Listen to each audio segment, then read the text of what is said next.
அனைவருக்கும் வணக்கம். நான் ஜெயங்கொண்டத்திலிருந்து டாக்டர் எஸ் தண்டபாணி சிவாச்சாரியார் பேசுகிறேன். உங்கள் அனைவருக்கும் இந்த சிட்டிசன் சேனலின் மூலமாக இனி வருகின்ற எல்லா நிகழ்ச்சிகளையும் தாங்கள் அறியும் வண்ணமும் நல்ல உபயோகமான தகவல்களை வழங்குவதற்கும் இந்த சேனல் தயாராக உள்ளது. அதற்கு நீங்கள் செய்ய வேண்டியது இந்த சேனலை சப்ஸ்கிரைப் பண்ண வேண்டும். தொடர்ந்து இந்த நிகழ்ச்சிகள் உங்களுக்கு தேவையான அளவிற்கு நிறைவை தரும் அளவிற்கு நிர்வாகத்தின் சார்பாக வழங்கப்பட இருக்கிறது. ஆகவே தவறாமல் சப்ஸ்கிரைப் பண்ணி உங்களுடைய நிகழ்ச்சியை கண்டுகளியுங்கள். 2024ஆம் ஆண்டு ஆங்கிலத்திற்கு, தமிழுக்கு குரோதி வருடம் சித்திரை மாதம் பௌர்ணமி அன்று இன்றைய நாளில் உங்கள் அனைவரையும் எல்லா அருளும் எல்லா வளமும் பெற்று இறைவன் உங்களுக்கு உறுதுணையாக இருக்க வேண்டும் என்று பிரார்த்தித்துக் கொண்டு இந்த நிகழ்ச்சியினை தொடங்குவோம். இந்த ஆண்டுகளிலே தமிழாண்டுகள் 60 ஆண்டுகளாகும். அந்த 60 ஆண்டுகளிலே இந்த குரோதி என்று சொல்லக்கூடிய ஆண்டானது 38வது ஆண்டாக வருகிறது. இந்த தமிழ் ஆண்டுகளில் முதல் மாதமாக சித்திரை மாதம், வைகாசி, ஆனி, ஆடி, ஆவணி, புரட்டாசி, ஐப்பசி, கார்த்திகை, மார்கழி, தை, மாசி, பங்குனி என இந்த 12 மாதங்களிலே முதன்மையானது சித்திரை மாதம். அதாவது ஒரு மாதம் என்பது தமிழ் கணக்கின்படி சூரிய பகவான் எந்த ராசியில் இருக்கிறாரோ அதைத்தான் அந்த மாதமாக கணக்கிடுவார்கள். முதல் ராசியான மேச ராசியில் சூரியன் இருக்கின்ற காலத்தை சித்திரை மாதம் என்றும், ரிஷப ராசியில் இருக்கின்ற காலத்தை வைகாசி மாதம் என்றும், மிதுன ராசியில் இருக்கின்ற காலத்தை ஆனி மாதம் என்றும், இப்படி ஒவ்வொன்றாக 12 மாதங்களையும் சூரியன் எந்தெந்த காலத்தில் அமர்கின்றாரோ அந்த ஒரு மாத காலத்தில் அவர் அமர்கின்ற ராசியை பொறுத்து அந்த மாதத்தின் பெயரானது அழைக்கப்படுகிறது. இந்த முதல் மாதம் சித்திரை மாதம். சித்திரை மாதத்தில் முதல் வருகின்ற மாதம் என்பதாலும், சூரியன் இந்த மேச ராசியில் உச்சம் பெற்றிருப்பதாலும், உச்சம் ஆட்சி போன்ற நிலைகளை பெற்றிருந்தால் சூரிய பகவான் இந்த ராசியில் தனது முழு ஆளுமையை கொண்டிருப்பார்.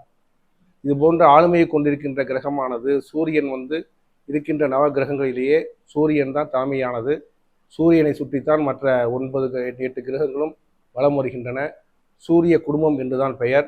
ஆகவே சூரியன் உச்சம் பெற்றிருக்கின்ற ஒரு காலத்தை, சூரியன் உச்சம் ஆட்சி போன்ற காலங்களில் இருக்கின்ற ஒரு மாதத்தை சித்திரை மாதத்தில் வருகின்ற இந்த பௌர்ணமியானது விசேஷமானது. இந்த பௌர்ணமி தினம் என்பது முருகன், மாரியம்மன் மற்றும் சிவன் ஆலயங்களில் உள்ள அம்மன் போன்றவற்றிற்கு பிரசித்தமானது.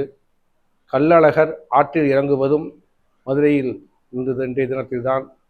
இதுபோன்று ஒரு பௌர்ணமி என்பதே மன அமைதியை கொடுக்கக்கூடிய நாள். மனம் அமைதி. அமாவாசையானது அன்று மனமானது குழப்பத்தில் இருக்கும்.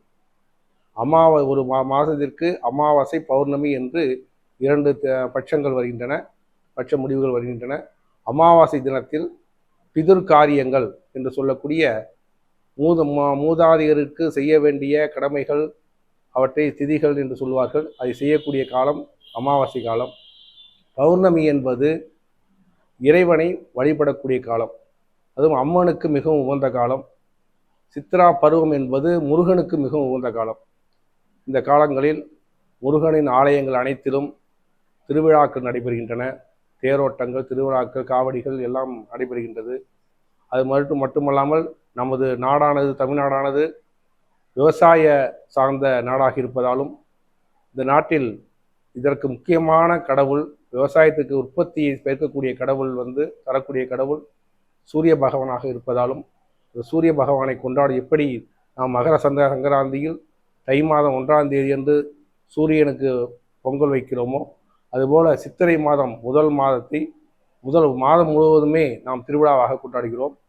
அது மட்டுமல்லாமல் இந்த பௌர்ணமி தினம் என்பது மன அமைதியை தரக்கூடிய நாள்.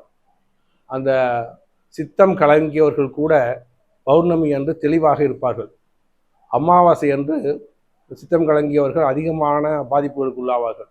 ஆகவே ஒரு பூரணமான தினம், அதுதான் பௌர்ணமி. பூரணம் அப்படிங்கிறதான் பௌர்ணமி அப்படின்னு சொல்லக்கூடியது. அந்த பௌர்ணமி தினத்தில் நிலவானது மிகவும் குளிர்ச்சிகரமாக இருக்கும். இந்த கோடை காலத்தில் இந்த குளிர்ச்சிகரமான ஒரு நிலவு ஆற்றங்கரைகளிலும் கடலோரங்களிலும் இந்த விழாவை கொண்டாடி சித்ரா பௌர்ணமியை தன்னுடனும் தனது குடும்பத்தாருடனும் சேர்ந்து கொண்டாடுவார்கள். இந்த நிகழ்வானது எல்லோருக்கும் அந்த ஆண்டு முழுவதும் அந்த நினைவுகள் பசுமையாக இருக்கும் விதமாக இந்த சித்ரா பௌர்ணமியாக கொண்டாடப்படுகிறது. நன்றி, வணக்கம்.